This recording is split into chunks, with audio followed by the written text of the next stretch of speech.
На Белсаті новини коротко про головне розповіду я, Юлія Лобанова. Вітаю і починаємо.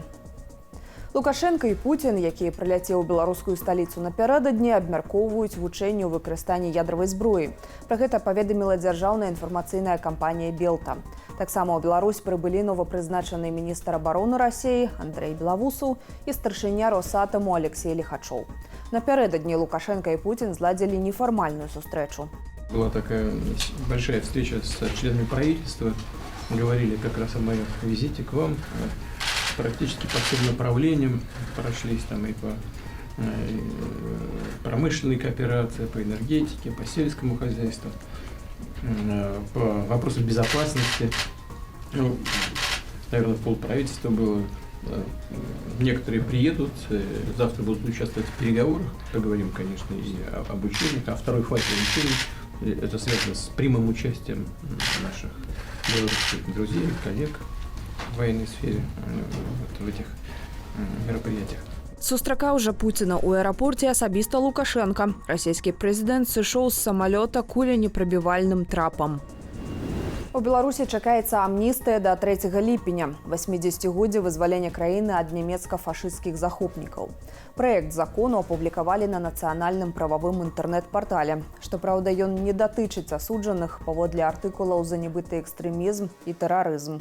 Праект закону скіравалі на разгляд палаты прадстаўнікоў. Пасля яго ўхвалення пад амністыю сярод іншых трапяць непаўналетнія, цяжарныя жанчыны, пенсіянеры, людзі з інваліднасцю першай і другой групаў, ВІЧ-інфікаваныя, пацярпелыя ад катастрофы на Чарнобыльскай АЭС. Ідэя не распаўсюджваць вызваленне на асуджаных за так званы экстрэмізм і тэрарызм належыць міністру ўнутраных справаў Івану Кубракову. Ён заявіў, што ініцыятыву МУЗ падтрымалі іншыя дзяржорганы.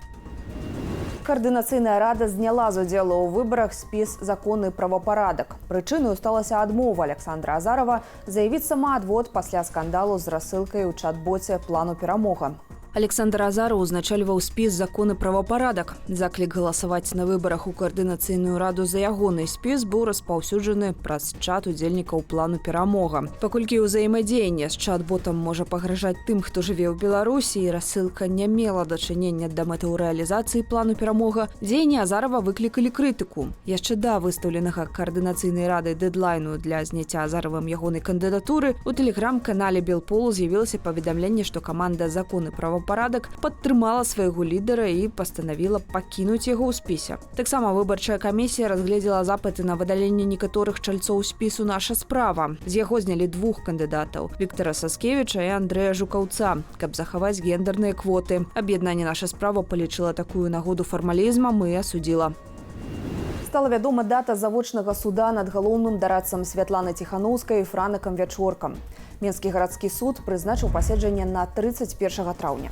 Весці справу будзе суддзя Валянціна Зянкевіч, якая раней вынесла прысуд у справе Тутбай. Франаку Вячорку інкрымінуюць 9 артыкулаў крымінальнага кодексу ад арганізацыі масавых беспарадкаў да спробы захопу ўлады. Вячорка назваў спецвядзенне супраць сябе фарсам і адпрацоўваннем рэпрэсіўным апаратам сваіх заробкаў, а таксама заклікаў найперш думаць пра людзей, якія праходзяць у Беларусі праз рэальныя суды і атрымліваюць рэальныя тэрміны. Грамадзянка Літвы Елена Раманаўскіене, якую ў Беларусі вінавацяць у агентурнай дзейнасці, аказалася працаўніцай санаторыю «Беларусь» у Друскіненкае. Пра гэта паведаміла літоўскае выданне 15minut.lt.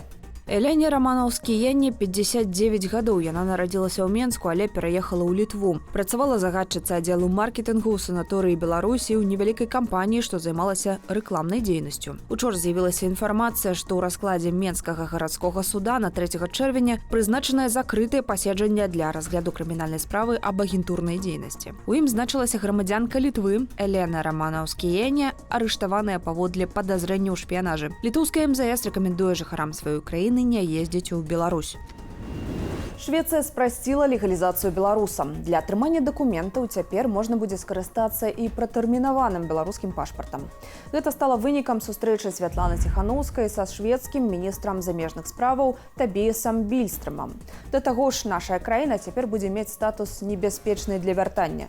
Раней міграцыйнае агенцтва Швецыі высылала большасць беларусаў з краіны.